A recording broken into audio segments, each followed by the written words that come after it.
Delighted crowd. Sarasota commissioners passed on taking an official stance on gun control today. Commissioners voted down this resolution that would have asked lawmakers in Washington and Tallahassee to ban assault rifles.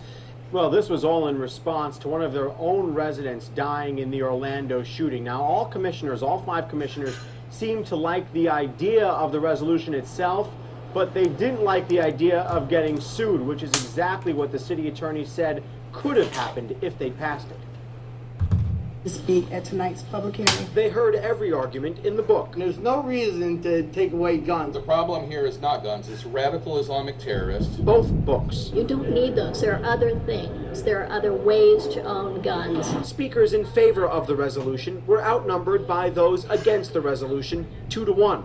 But on the dais, all five seemed to support the city manager proposed resolution to ask D.C. and Tallahassee to limit assault weapons to law enforcement agencies. Military-grade weapons have no place in our schools, in our movie theaters, at our retirement events, in our parks, or really anywhere in community life. But the city attorney threw cold water on their attempt to make a first-of-its-kind statement, inspired by the death of their resident, 34-year-old Ed Sotomayor, who was killed in Orlando.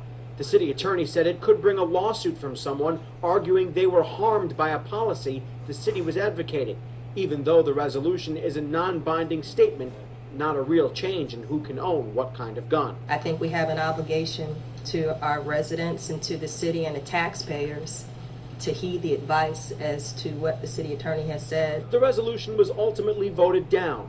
The only supporter was Suzanne Atwell, who said, essentially, lawsuits be darned. Resolution is the resolve, the passion, the commitment, the courage to move forward with something that you've just about had it with. This is meaningful words that we hope that someone will partner with us.